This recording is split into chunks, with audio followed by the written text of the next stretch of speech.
نیکی کر دریا میں ڈال. اب کہاوت بدل گئی. اب نیکی کر فیس بک پر ڈال, نیکی کر یوٹیوب پر ڈال, نیکی کر اسٹیٹس پہ ڈال.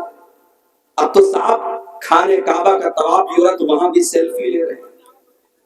اب ایک ہی چیز کی سیلفی بچی ہے, ابا مر جائیں تو ان کی لاش کے ساتھ بھی سیلفی لے. اب وہ بھی لوگ لینا شروع کر دیے ہیں, اپنے مرے ہوئے باپ کے ساتھ بھی لوگ سیلفی لے رہے ہیں. اللہ معاف کرے ہم سب. کسی غریب کو راشن کا کٹ بھی ہم دیتے ہیں نا تو فوٹو کھینچتے اور اخبار میں ڈالتے ہیں کہ ہم نے غریب کی مدد کی. غریب کی مدد تم نے کیا کی؟ تم نے غریب کی عزت کو نیلام کر دیا. جس غریب کو تم نے کیمرے کے سامنے فوٹو کھینچ کے میڈیا پہ ڈالا ہے, اس غریب کی کیا عزت نہیں ہے؟ کیا اس کی کوئی عزت نفس ہے؟ اس کی کوئی خودداری نہیں ہے؟ کسی کی مدد کرنے کے نام پہ اس کی عزت کو نیلام کرتے. کسی زمانے میں محاورہ کا کہاوت تھی, نیکی کر دریا میں ڈال. اب کہاوت بدل گئی. اب نیکی کر فیس بک پر ڈال, نیکی کر یوٹیوب پر ڈال, نیکی کر اسٹیٹس پہ ڈال. اب تو صاحب خانے کعبہ کا طواف بھی ہو رہا تو وہاں بھی سیلفی لے رہے ہیں.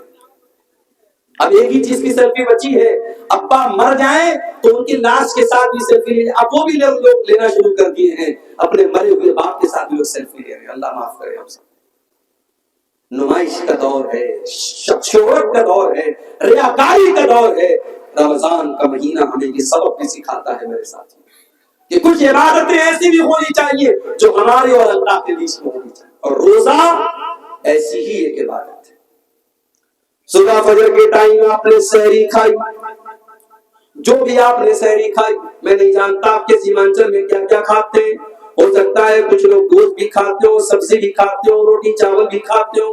جو بھی آپ نے سحری کے ٹائم کھایا, ظہر کی اذان ہو گئی. ظاہر ہے 4 بجے آپ نے سحری کھائی تھی, 12:30 بجے ظہر کی اذان ہو رہی ہے. 8 گھنٹے کا ٹائم گزر چکا ہے, 8.5 گھنٹے کا. مارچ کا مہینہ چل رہا ہے, گرمی کا عالم ہے. آپ مسجد میں آئے, آپ نے وضو کرنے کے لیے پانی سے اپنے ہاتھوں کو دھویا, چلو میں پانی لیا, منہ میں ڈالا, حلق سوکھ رہا ہے.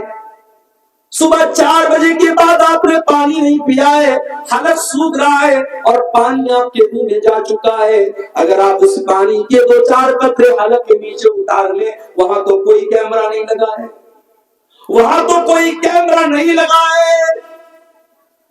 لیکن ہاں ایک بات آپ سے یہ بھی کہنا چاہوں گا, جس کے دل میں اللہ کا ڈر نہ ہو وہ خانے کعبہ میں جا کے, مکہ میں جا کر کے بھی وہاں پر بھی وہ گندا کام کرتا ہے.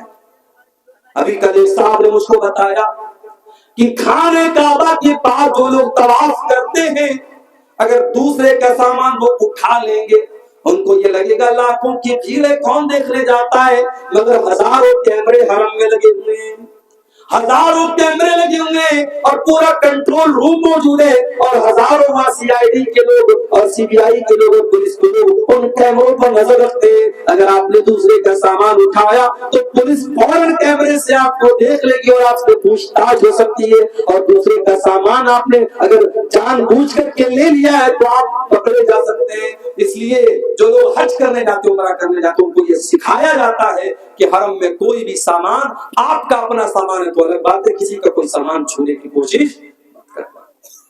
ایک صاحب نے ایک واقعہ بتایا کہ طواف کے دوران ایک ہندوستانی حاجی اور ہندوستانی مسلمان, 50 سال کے اوپر کا مسلمان, بار بار عورتوں کو ٹچ کر رہا تھا.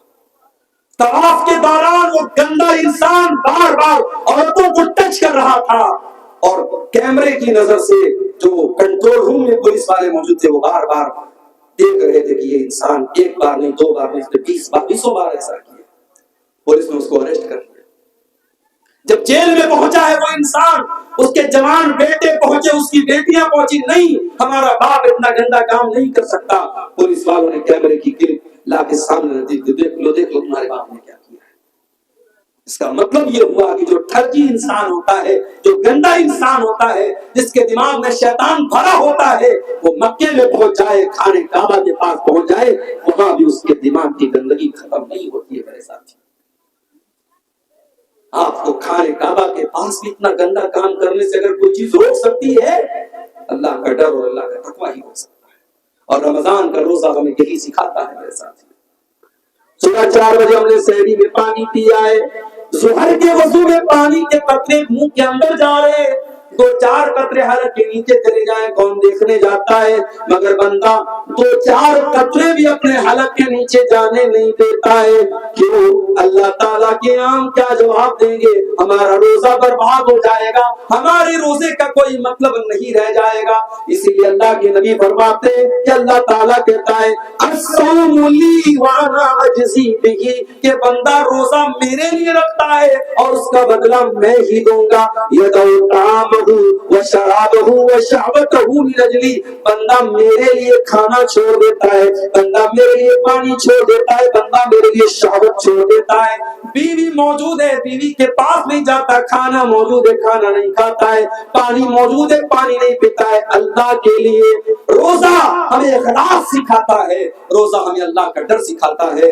روزے سے سب سے بڑا مقصد میرے پیارے ساتھیوں یہی ہے کہ ہمارے دلوں میں اللہ کا تقویٰ پیدا ہو جائے۔ اسی لیے اللہ قرآن کے دوسرے پارے میں کہتا ہے یا ایھا الذین آمنوا کتب علیکم الصیام کما کتب علی الذین من قبلکم لعلکم تتقون، اے ایمان والو تم پر روزے فرض کیے گئے جس طریقے سے تم سے پہلے کے لوگوں پر فرض کیے گئے تاکہ تم متقی بن جاؤ، تاکہ تمہارے دلوں میں اللہ کا تقویٰ، اللہ کا ڈر پیدا ہو جائے۔